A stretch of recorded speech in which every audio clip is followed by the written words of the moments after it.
Welcome to Sportsbet Daily for @oddsmarket.com. It's week 17 of the NFL season. It's flown by. This will be the last bit of action you'll see for some of the sides, and the others, well, it's playoffs and it's do or die. I'm obviously joined by Spread and the Sports Keg CEO, Jace. Gentlemen, how are we and how tough is week 17?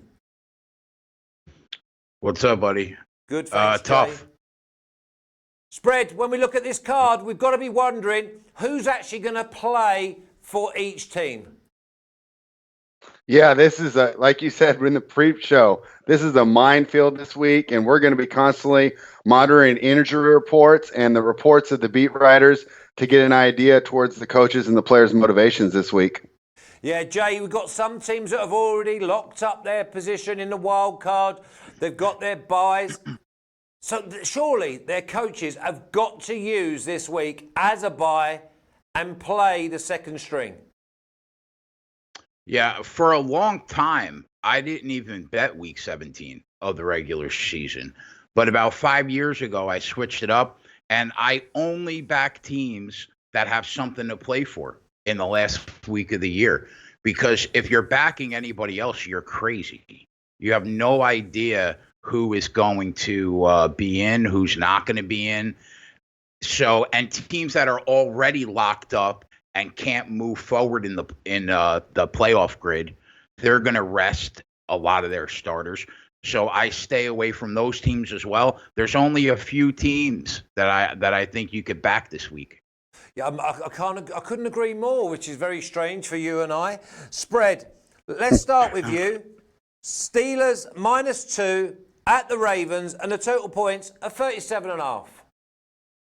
All right, and I'm actually stay away from the sides, and I'm going to take the under in this game. And what I'm looking at here is the Steelers defense. It's only averaged giving up 18 points per game all year and only 12 points per game in the last 5 games this season, which is a fantastic number. They'll be going against the Ravens, who are sitting key starters, Lamar Jackson and Mark Ingram on the offensive end, and they'll be starting Robert Griffin III, who's a running quarterback, kind of Lamar Jackson's same playing style, but definitely not the caliber of player. And Harbaugh even announced this week that he's going to give their 6th-round draft pick, Trace McSorley, a look this week, which was interesting because I thought they'd be getting Griffin some reps, and just in case Jackson goes down during the playoffs to get him more familiar. But it looks like they are going to take a look at Trace McSorley. The Ravens also have an excellent defense, and I expect them to try and get in and out of this game as quickly as possible. The Steelers like to run the ball. I'm expecting a hard-nosed defensive battle, and even at 37.5, I think the under is the right look here. Yeah, Jay, when we look at the Ravens, we look at them, and if they are going to rest their normal starters, they're going to have 2 weeks off, and they should be bang right come the playoffs. Yeah, it's a game that I'm going to stay away from. Initially, you heard reports that John Harbaugh was going to start his guys, but everybody knew that was complete BS. And then the news came out about RG3 and McSorley.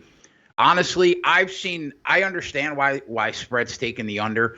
I have seen nothing from this Pittsburgh Steelers offense all year long that would make me want to take the over. And they've had a good defense all year long. So I get it, but it's a complete pass for me. Okay, there's a massive game going to go on in New York, and it's the Eagles -4.5 at the Giants. The total points 45.5, and the Eagles have got to win, Jay. They do have to win, but I like this spot for the Giants to play spoiler and ruin the Eagles season. Like, if we're being honest, Flash, would it shock you if the Eagles lost this game on the road this weekend against the Giants? No, it wouldn't. It most certainly wouldn't surprise me with how inconsistent the team's been all year long. And what really swayed me to take the Giants at home this week, with the ridiculous number of 5 points, is the injury report. I'm going to watch the inactive list all week closely. The three most important pieces on this Philadelphia Eagles offense may not play. The cornerstone of the offensive line, Lane Johnson, he hasn't played, I think, in 2 weeks since he suffered the ankle injury the last time they played the Giants. And running back Jordan Howard still hasn't been cleared for contact. And tight end Zach Ertz, who is the single most important weapon that Carson Wentz throws to, broke a rib, probably won't play. The fact that those three players may be out, it reeks of inconsistency to me, Flash. The line should be 3 at best. The Giants have a great shot at playing spoiler and an even better chance at staying within the 5 points. So if 2 of those guys are on the inactive list, I will be on the Giants plus the points. I'm just waiting to see who will play and who won't play. But I think that the Giants have a really good shot to screw everything up. What about the 45.5? That looks too high. Yeah, I lean under. I would agree. But, there have been times this year where the Giants have looked okay offensively. They looked good last weekend. So I agree with you. Because of the people that are out on the Eagles offense, I lean under. But I like the Giants plus the points even better if Howard, Johnson, and Ertz are going to be on the inactive list. Okay, now what we do see in Week 17, and we've seen it for many, many years, is the line moving in a drastic manner. And none can be more so than when Jimmy the Bag rings me up and says, Flash, I've got the Bears at +7 against the Vikings. And now they're +1. And the total points is a tiny, miserly 36.5 spread. And this is another game where I'm going to avoid the side, and I'm looking to the under. The Chicago offense has been inept under Mitch Trubisky. We tried to do the live line watching the Bears last Sunday night, and it was a slog of a game to get through because he just looked incapable of making the most basic throws.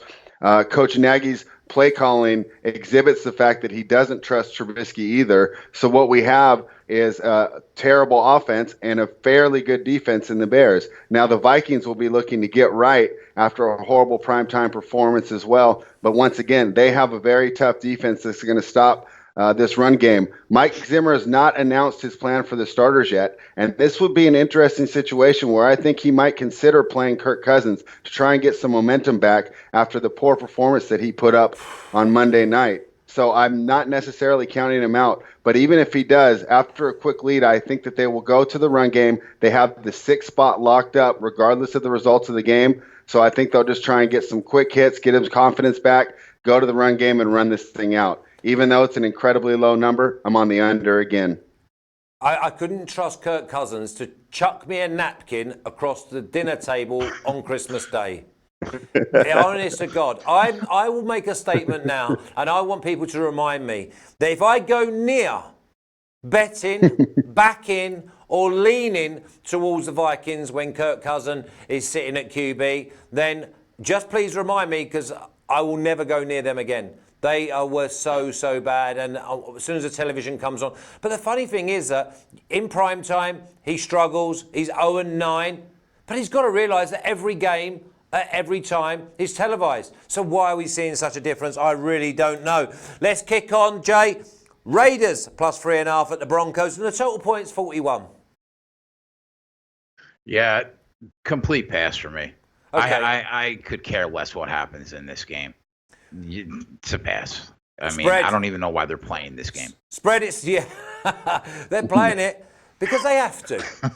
Spread. Well, and technically, Oakland has a 10% chance to make the playoffs according to 538, but that would take some wild scenarios. But let's just take the game as it is. We have a team, the Broncos, that has a fantastic defense going up against the beat-up Raiders team, missing their best offensive lineman, Trent Brown. They look a lot different with him out. Josh Jacobs had an emergency surgery for an infection yesterday, and although he plans to play, I'm not sure the amount that they'll use him.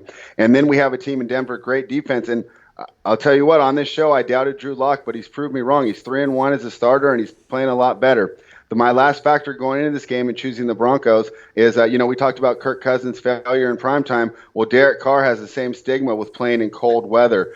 Carr performs very well, and I'm expecting a 40-degree day out there in Denver. Not too good for them. I think that we have a Denver team that's trended upwards. They had some tough losses earlier in the season that knocked them out of playoff contention, but overall, they're a tough team and much better defensively. I think that Carr's going to have more problems in the cold weather, and all you really need to do is shut down Hunter Renfrow, and there's no offense in sight for that team. Even though it's 3.5, it's a tough number to lay in a divisional matchup. I'm taking the Denver Broncos at home to cover the 3.5-point spread. Yeah, any lean on the 41 total? I would lean under because I do not think that the Raiders are going to score very much against this tough Denver defense. Oh, you loving your unders. Jeez. What happened to I think touchdowns? under's a great look for Week 17. I think a lot of teams are just trying to get the season over. Yeah. Well, here's a team.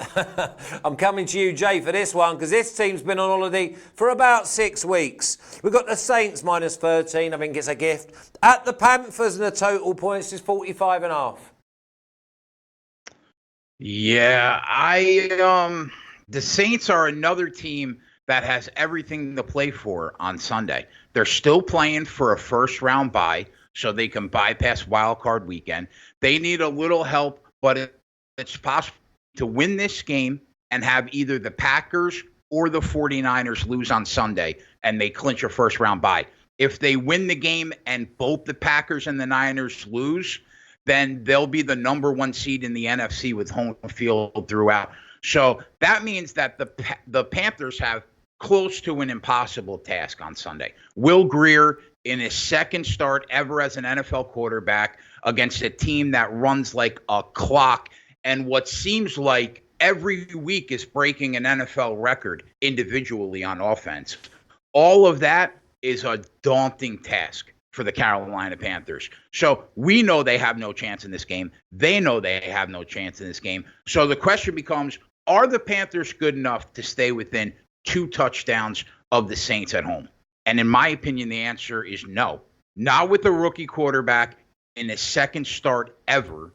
And what gets lost in this Saints offense, I say it all the time, is how good the Saints defense is. It's really, really good. They have a top 10 defense that's going to cause major problems for Will Grier all day long. This game, to me, has 28-7 written all over it. So I'm on the Saints minus 6.5 in the first half, minus 13 full game, double-digit favorites, and specifically double-digit road favorites have not really been profitable long-term, but this season they've hit at a profitable clip. So I haven't done it much this year, but I think that trend continues on Sunday. So give me the Saints here. Jay, I've got the Saints 21-3 at half-time. So you're happy giving up? What are you giving up? 6.5 in the first half? 6.5 in the first half. Yeah, I mean, that's your strongest bet of the day, that, mate. And I wouldn't be worrying about I think it's a minimum 28-7, 28-10, maybe at the maximum. That's if they get a backdoor TD. Do you want to talk about this one, spread? It's the Saints or no play here. The Panthers firing Ron Rivera midseason looked to be a huge mistake, and it pretty much gutted their season as far as the way that they're approaching the games. And this doesn't seem to be like a team that's playing for their coach or playing for each other. If you're going to play this game, it's Saints or no play. Yeah, couldn't agree more. I think that Jay's definitely on something there with the minus 6.5 at half time for the Saints, but the minus 13 looks pretty safe as well. Spread, Chargers +9 at the Chiefs. The total points are 45. And I think, again, we've got to go with the Chiefs. I'm on the Chiefs here. I love this spot. Phillip Rivers, he's a great quarterback, great competitor. I've enjoyed his career, but it's over. His arm strength just isn't there. He's going to be outside in the cold confines of Kansas City where it's going to be harder to get some zip on his passage. Got huge crowd support there, one of the best home field advantages in the NFL. And we talked about teams with something to play for. Kansas City does have something to play for. If everything goes right, they need this win to lock up the number 3 or maybe even the number 2. Can't remember off the top of my head, but they have something to play for. Huge offense. And what's been lost in this Chiefs resurgence here is the play of their defense. Look at the additions they made during the offseason. Frank Clark and Tyrann Mathieu. They've added a pass rusher and a great ball hawk in the secondary. And what this means is Steve Spagnuolo, the defensive coordinator for the Chiefs, has finally figured out how to use them. The defense has been playing fantastic. It's kind of an underrated reason why the Chiefs are a serious contender to make noise here in the playoffs. And I think they definitely cover the 9-point spread against the Los Angeles Chargers. Okay, I think this next game is what we all want to be talking about. It's without doubt the biggest game of the weekend in the NFL, even though there's a couple of in the NCAAF that we're looking forward to as well on Saturday. But it's the 49ers at -3 at the Seahawks, and the total's 47.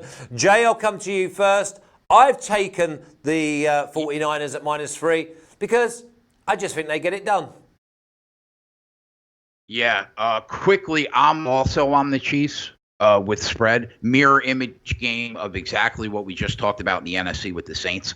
So I'm all over them first half again and full game. So yeah, back to this game. I'm on the 49ers this weekend. If the Niners win this game, the road to the Super Bowl in the NFC is going to go through Santa Clara. So I just can't see this team giving away home field advantage throughout the playoffs in the last week of the year after this incredible season that they've had. I understand that the Seattle Seahawks have had an equally impressive season. And as much as we've said all year how important that Russell Wilson is to this team, you cannot overstate how important the losses are of starting running back Carson and spellback Rashad Penny. Those are two huge losses for a team that relies heavily on the run game to balance this offense. Now, I know the Seahawks called up Marshawn Lynch to come out of retirement and off the couch for the playoff run, but come on, there's almost a 0% chance that that kid is game ready. So, I mean, picking him up is like putting a Band-Aid on a gunshot wound. The flip side of the argument is, do the 49ers have injuries? They do, and it's true. They do have concerns. And Seattle is a really tough place to play. But in the end, I think the 49ers defense is going to carry the day, give the Niners the 1 seed going into the NFC playoffs. I'm going to wait just to see if money comes in on Seattle and we can somehow get to 2.5 here. But if it doesn't, I'm going to lay the field goal like you, Fletch. So. Yeah, and I think you talk a lot of sense there, because I think that you've got to leave it as late in the day as possible just so you know who's going to play. I don't think it really matters in this game. I think that this game is all about, because the losers, they're going to have to travel to Philly or Dallas. Can you believe that? There's a gulf between them, but when it comes to wildcard weekend, you don't really want to be going on the road. Spread, are you with the 49ers? I have yet to play this game, Flash. I'm really concerned about the injury report. I'm going to be waiting until Sunday as well. I'll tell you what, earlier in the year, I had circled this spot, and I was eager to lay money on Seattle at home in this situation. But the injuries to the running backs, like Jay said, and then also, you know what really is driving me off is the offensive line injuries of Seattle. They weren't able to get any blocking last week, and the whole offense is predicated off the run. Russell Wilson is a great quarterback. He's an artist in the pocket. But what they need to do is run the ball to get him in second and short, third and short, where he can show off his skills. Even though he's a magician, they can't rely on him too much. So I will be waiting. I want to see the reports. I want to see the health of this offensive line before I make a play. And if we were to make the play today, knowing what I know, I would have to take the San Francisco 49ers now, but I'm going to be waiting. I want to see the health of this line. If Seattle can get a couple of these guys back, I will be interested in looking at Seattle. Right now, I'm not going to play it, but I think this is a game where the injury report matters a ton.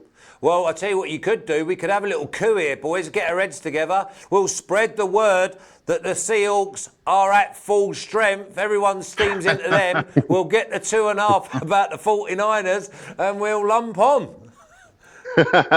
Hey? Only you, sounds like bro. A plan, Flash. Only you.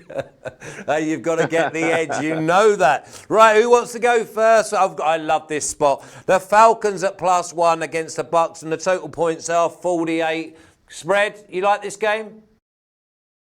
I'm staying away from this game. I lean the Falcons, but I don't trust them outdoors, and I don't want to play them. Tampa Bay's been a total crapshoot all year. Jameis, it's going to be a fun game to watch. It's definitely going to be on my TV because Jameis is must-see TV at this point. with his mistakes, throwing the picks. Boy, the guy doesn't have a memory. He'll go back out the very next play and just keep throwing the ball down the field. He's an aggressive player, fun to watch. Lean Atlanta, but I don't trust him outdoors, so I'm staying away. Yeah, Coach loves Jameis Winston, and I think that's great man management, to be honest. I love the over 48 here, Jay. Listen, first of all, how dare you spread, okay, to not be on this Tampa Bay Buccaneer team total over with me? Listen, it doesn't seem to matter who Jameis Winston throws the ball to, right? Tampa Bay scores points. They've gone over their team total 80% of the last 12 weeks. I don't expect anything to change in the final week of the season. It's the only game where I'm not backing a team that has something to play for, but Jameis Winston wants to be the starting quarterback of the Tampa Bay Buccaneers this year, and I think his contract ends at the end of this game. So I just cannot see how they keep laying a very fair 24 team total against an inept Atlanta Falcons defense. They come through week after week. Give me the Tampa Bay Buccaneer team total over for the 13th week in a row. Yeah, well, I've gone with the Bucs -1, and I've gone with the total over 48 in this game on my pick 6. I'm all over the Bucs to do a job here. I mean, the good thing is here that Jameis Winston can throw as many interceptions as he likes, but the Falcons D, they'll drop it. So, I mean, he's going to get away with murder. So I'm happy with the Bucs to absolutely crush this Falcons D. I expect it to go way into the 50s. Now, here's my big game of the weekend. My 2-unit play. Oh, boy. It's the Titans -3.5 at the Texans. The total points 45. And that's come down from a high of 49. But give me the Titans. I don't care what Bill O'Brien says. He ain't playing them Texans. They've locked up. They're in. They've done what they had to do. And they were limping last week. And they were like going on the sideline. And they missed plays. They missed plays in a game that matters. This game now doesn't matter. And for the Titans, it matters a lot, Jay. Yeah, I can't argue with you. I think Bill O'Brien is completely full of shit. I agree with you. There's no way he's going to put those kids out there when they have absolutely no reason to play. They can get rested, enjoy a week off against a team that is literally fighting for their life, like they need their blood this week with the Tennessee Titans. So I completely agree with you, Flash. It wasn't on my list of games to talk about with you, but I mean, how do you not lay the 3.5 when this team has everything to play for? Ryan Tannehill has been rock solid the last 8 weeks of the year. So yeah, I agree. Against the Houston Texans team that just is in the driver's seat to rest this week, yeah, give me the Tennessee Titans. I agree. And you could call me crazy as well, but if he rests this Texan side properly, they go and they are a real force in a one-off game against anyone in this AFC. I see these as probably only a notch down from the Baltimore Ravens. I think they mirror each other very, very well. I just give the edge, maybe, obviously, to the Ravens D, maybe, and also, obviously, Lamar Jackson over Deshaun Watson. But listen, this game, I'd love to see this. I think this will be an absolute shootout when they meet, and barring any sort of accidents, I see the Texans going through the Buffalo Bills, and then they meet up with the Ravens, and it's winner takes all. And whoever wins that game, if that's the way it falls, they will be favourites for the AFC Championships, and they will be a real force in a one-off situation. What do you think, Spread? Yeah, I lean towards the Titans here too. I didn't play it because I worry about the matchup. The Titans like to run the ball, and that kind of feeds into the Texans' defensive strength. They're a big run-stopping team where they struggle against the pass, and so it'll be interesting to see if Mike Vrabel will get out of his comfort zone. The guy's a run-first coach. He was a linebacker, right? I mean, he wants to run the ball, and he wants to stop the run. He needs to get out of his comfort zone here and attack the weakness of the Texans' defense, which is the secondary. Great factor going for your play here today, Flash, is the Texans' inability to play well without Will Fuller at wide receiver. DeAndre Hopkins is one of the top 3 wide receivers in the league. Incredible talent.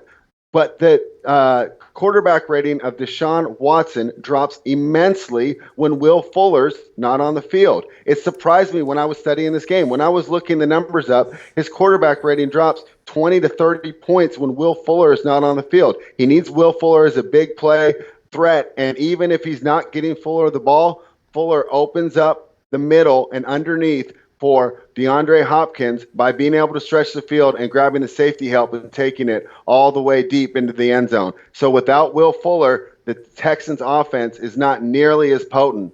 I haven't played the game, but I like your look here at Titans minus 3.5. Yeah, no Hopkins, no Fuller, no Deshaun Watson. Don't even get them changed.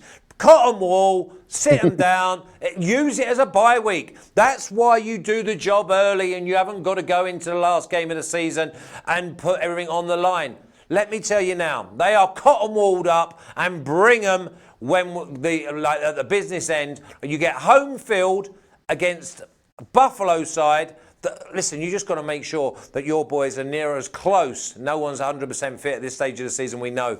But I think the Titans go in there, giving up 3.5 against the Texans side, who, listen, I don't even think 50% of them will play. I think he will be bang on, ready for this time next week. Anyway, listen, gents, let's have a great weekend. Jay, I'll let you know tomorrow whether I can make the Clemson the Ohio State game on a Saturday night. I'm really looking forward to that. And obviously, good luck on Sunday, gentlemen. I think there's a few good spots. And remember, if you are going to have a little wager, try and make sure you know who's playing before you do. Jay, good luck, mate. If I don't talk to you, enjoy the weekend. Yeah, and enjoy the rest of the holidays. Merry Christmas to you all, and but I'll see you and speak to you before then. Thanks, Flash.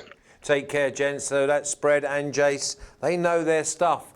And the thing is I like about them, they don't always agree. So then you can make your decision. Anyway, talking about not agreeing, I'm going to go back to England. I'm going to go back to London. It's the PDC World Championships. And Russ Yersh is our man with the arrows. Russ, Merry Christmas. Merry Christmas, Flash. How are you? Yeah, I'm good, thanks. I'm good. I'm obviously having to adjust a little bit. The Christmas here is on the 24th, so there's me turning up for Christmas dinner on the 24th, not realising in me shorts, me flip-flops and me T-shirt, and I've got the old, what are you doing? And I'm like, what do you mean, what am I doing? They're like, well, it's Christmas dinner. And I went, yeah, tomorrow it is. And they went, no, it's today. So I had to obviously go back and get changed and misread that one. I went for the pass and it was the run, Russ. And how was it? Yeah, was it was pasta. Oh, you're kidding.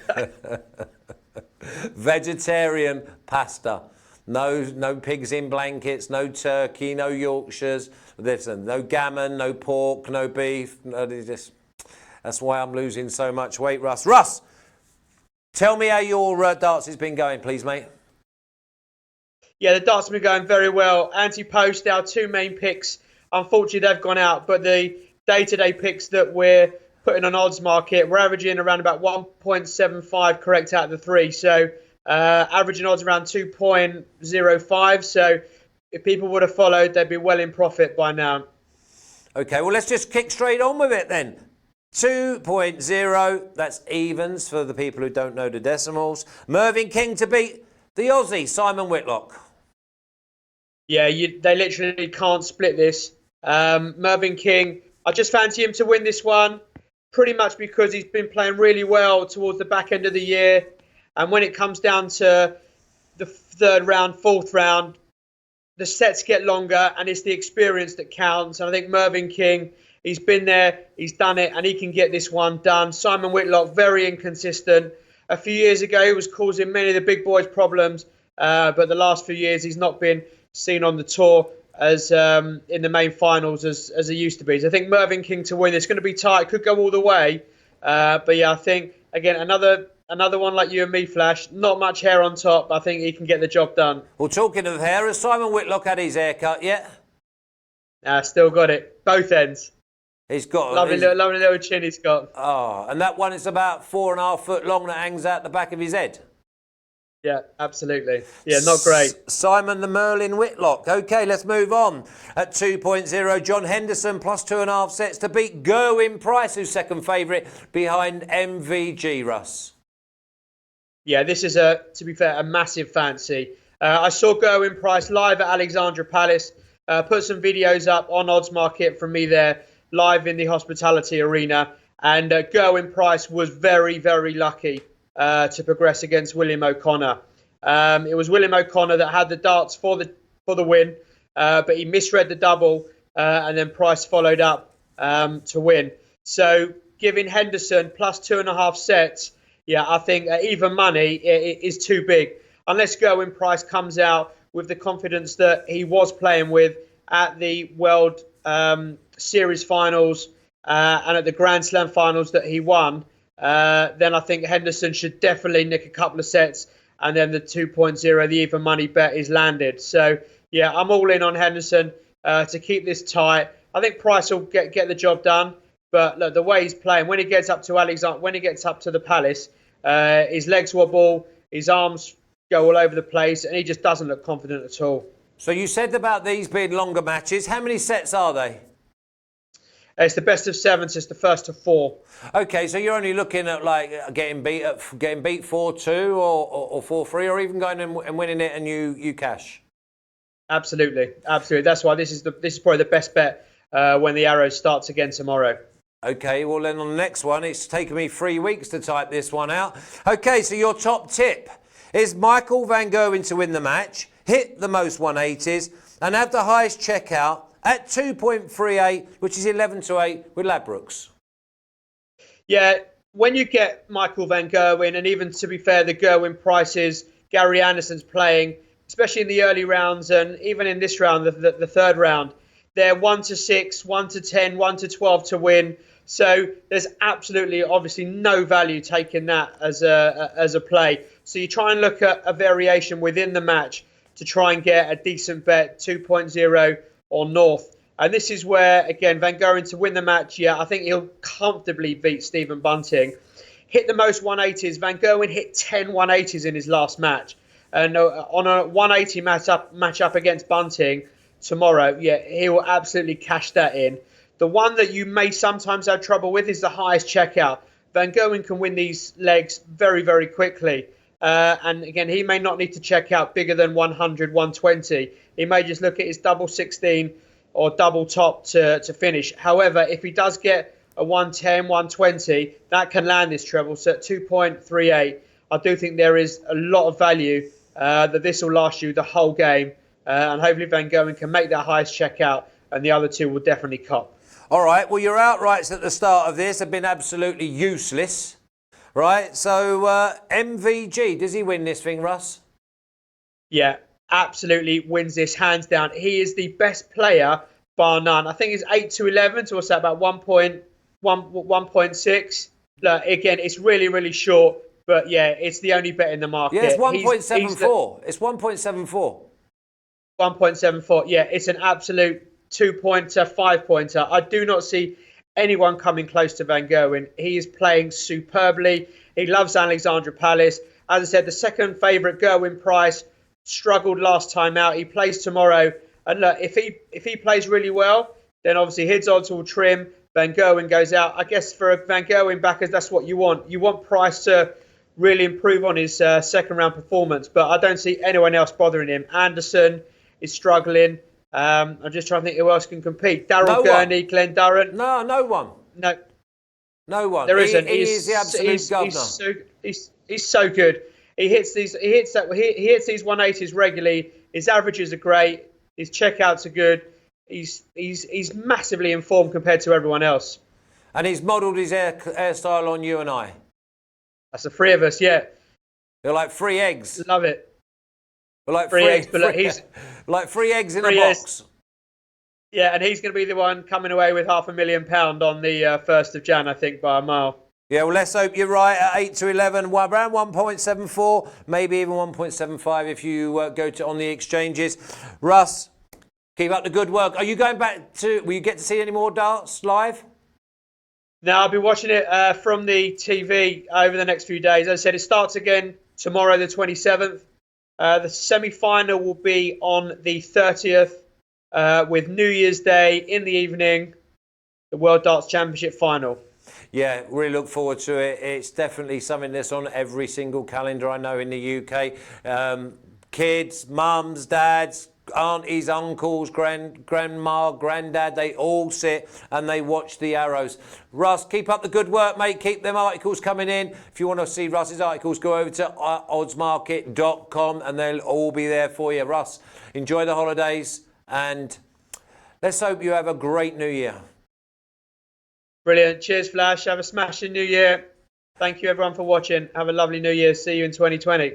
Cheers, Russ. Take care. So Russ is really going out on a limb with Michael Van Gerwen at around 1.75. Listen, he was only even money at the start. So a winner's a winner. And I think that he is definitely on to one there. Tomorrow, it'll be the Premier League punters. I know we had one a couple of days ago, but with all the fixtures that have gone on today, Natalie will be hosting again tomorrow. I'll be in this chair. And Martin will be nicely tucked up at home in the cold. See you soon.